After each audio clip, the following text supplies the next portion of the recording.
And we are back for our second segment. Of course, we were talking about the decline of wrestling on TV. Now, this week's Impact Wrestling from TNA is going to be shown with limited commercial interruption. 5 Hour Energy's doing a big sponsorship deal with them. So I'd be curious to see on this limited commercial interruption show how much time they're actually going to spend on the wrestling. Because they're describing it as a mini pay-per-view for free. You know, I've never paid that much attention because I don't watch that many pay-per-views anymore, but I bet if you add it up, they don't spend that much time wrestling on pay-per-views either. They really don't. They're a little bit better. They're a little. It is a little bit more ring time for pay-per-views than the TV show, but I don't think it's a whole lot more.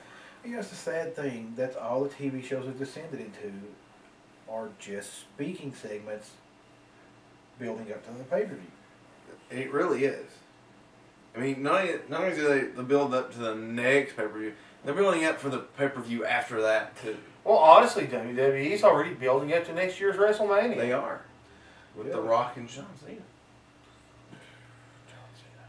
That's a lot of eggs in one basket right there. What happens if The Rock gets hurt filming a movie or, Gets bored. if a meteorite falls out of the sky and crushes John Cena? We can only hope. Yeah, John Cena actually is pretty injury prone. He is. Maybe he decided that he's a Marine again. At least I'll assume he's injury prone. Some of those may have been movie shooting breaks. But I think he actually hurt his neck. I think he did. Shoulder a couple of times. You never can tell for sure.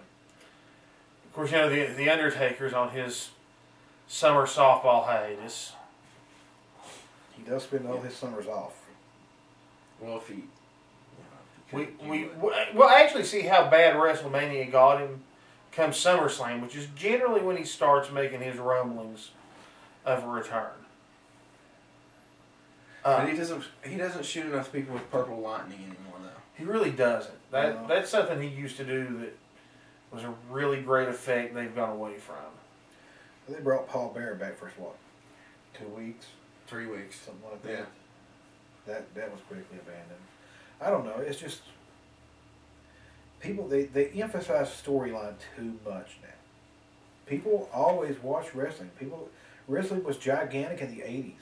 And the storyline was simple. Well, the storyline was a bad guy versus a good guy. That was the storyline. Wrestling was big. Okay, WWE home video, which is actually the one thing they usually get right.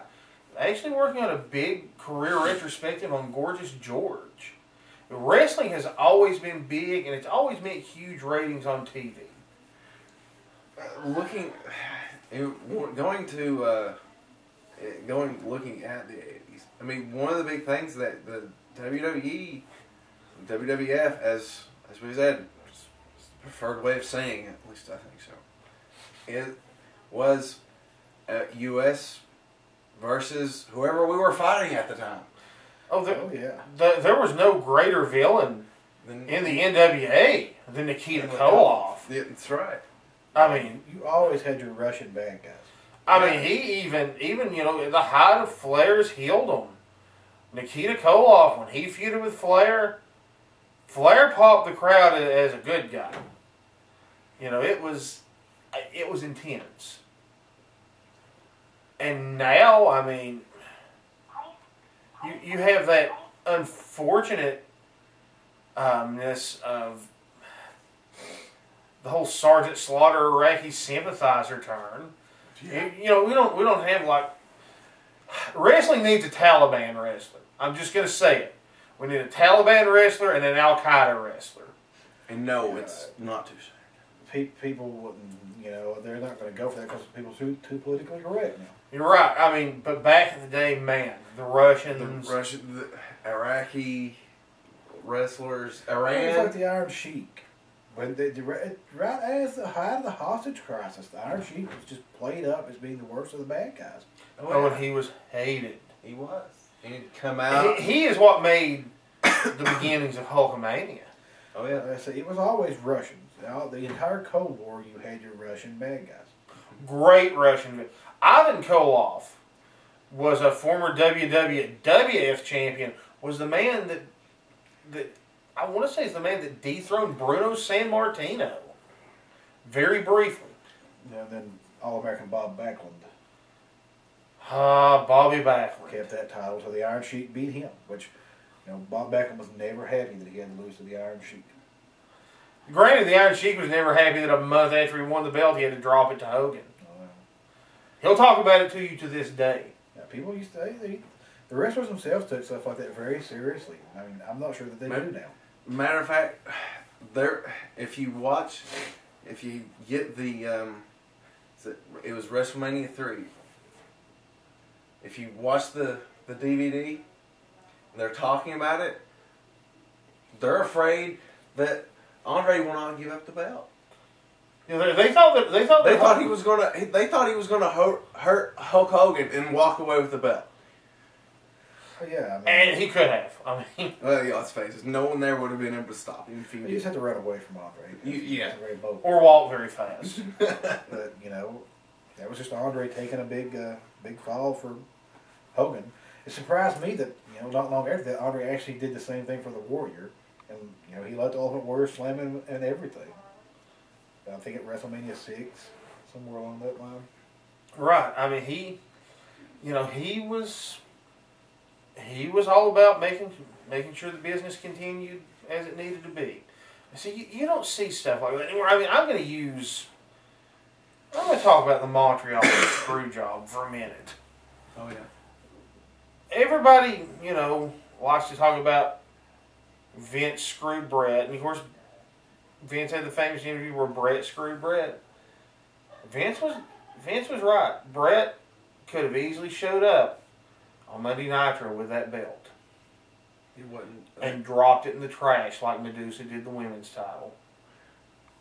That would have been the end of the WWF. They would have never recovered from that. Right. Man, I even with that not happening, if it wasn't for the fact that I think with Bret Hart getting hurt not too long after the changeover, that with him over there, they may have been able to put the nails in the coffin with him added to their main roster. So and Bret was another. He was a wrestler. Bret never had. I mean, right up till you got to the anti-American story and his feud with Shawn Michaels, Bret's stuff was all in ring like it should have been. And they're actually another DVD they're working on is the Bret Hart Shawn Michaels feud. That stuff got pretty real, folks. I read recently somewhere that now they say that was the whole thing was an angle. Really? Even the Vince screwing Bret over. I've heard that, but I've also read interviews with Shawn Michaels where there was times where he had to ask Bret Hart or if they were cool, if they were okay. That was an intense feud. But I mean, simply the only thing, the biggest thing he talked about last week to save the WWF, Bischoff let Steve Austin get away. Yeah. Well, also the AOL buyout of Turner. Had Austin not gotten away, AOL would have been irrelevant because there would be no. It would have been crushed. That's probably true. It would have been crushed, probably close to back to a regional promotion. Yeah, they would literally be probably promoting in the Northeast. And here's what I would love to see them do. They've got Florida Championship Wrestling. That's their farm league. Right. They used to be affiliated with Ohio Valley Wrestling. All right. Yes. WCW used to be affiliated with Heartland Wrestling. I would love to see them make a more territorial minor league system where you travel talent all over the country. I remember the they when they still would come up and do Knoxville Smackdowns where their minor league people would wrestle here. That was one of Ron Fuller's big coups. Unfortunately, our good friend Terry Landell had to run that. Yes. But That was one of those things. Terry Landell and Jim Cornette could not coexist with each other. And the second Ron Fuller brought in Jim Cornette, I mean, Terry did everything within his power to make those shows look bad. You know, so much of the regional stuff has died out. And like we spoke of some of it last week.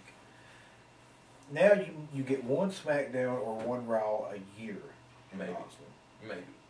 TNA may come to Knoxville or somewhere in the area. TNA actually usually comes to Corbin. A year. Yeah. That's it. Otherwise, you have to go to very local stuff. I say, and it goes down so far. Not that the local guys aren't good wrestlers and put on a good show if you go out and see them. It's just it goes from up here to down here on the scale. You know, even with the local wrestlers on a card per night from match to match, you're going to go from up here to down here. You are. It's just, you know, in the regional days, there were very good, highly regarded wrestlers wrestling all across, especially the South, because the South is big in wrestling, of course. But yeah, you know, you had people like Chris Jericho wrestling in Knoxville every week. right. They would literally go between Tri-Cities and Knoxville down to Texas and back. Well, yeah, I mean, Continental, you basically worked a circuit that involved Tri-Cities, Knoxville, Huntsville, Dothan, and then, you know, you had the Memphis and Kentucky, Mississippi area, on down into Texas. You know, then you had your NWA territories before that, where you every week you would have, you know, Gordon Soley, he would be the wrestling ring at Civic Coliseum, and you would have Bob Armstrong, then you'd have the Bullet one week. Not the same people. Not the same person at all. But, you know, you'd have wrestlers at that level who are highly regarded. Bob Armstrong's in the Hall of Fame. But still, he was like the local Knoxville legend, the Wright brothers. You have people like that. But, you know, occasionally the NWA champion would roll through and Ric Flair would wrestle them, or Dusty Rhodes would roll through. I'll tell you what was a big deal. And, you know, they would come to all these promotions like that. There was a time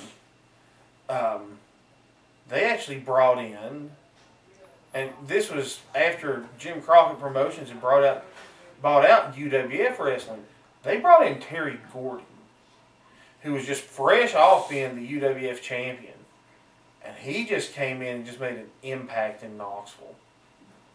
You know, I mean, he was from the area, so they were able to sign him to a short-term contract. But it was such a big deal. Or on those rare occasions when they bring in somebody like Abdullah the Butcher. Yes. Oh, the Butcher, the Mongolian Stomper. You know, people, it became really famous. And wrestled big matches all over the world. But, you know, they were based sort of out of Knoxville. Right. I mean, Knoxville, Tennessee was a hotbed of wrestling You know, in the 70s and 80s. Charlotte, North Carolina, Memphis, Tampa, Florida, Atlanta. You know, there were big stars in every region, and you know, in the South they would cross over with each other. The WWF had the Northeast area covered. The AWA was in the middle of the country, Minnesota. There was a group in the Pacific Northwest. You know, but you still had big stars at every.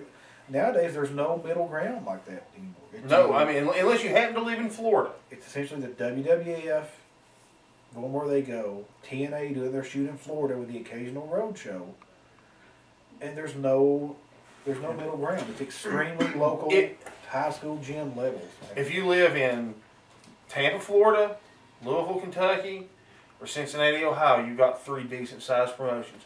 Fans, that's it for this week. Next week, we'll be back. We're going to analyze more of what's wrong with wrestling today. We'll see you next week.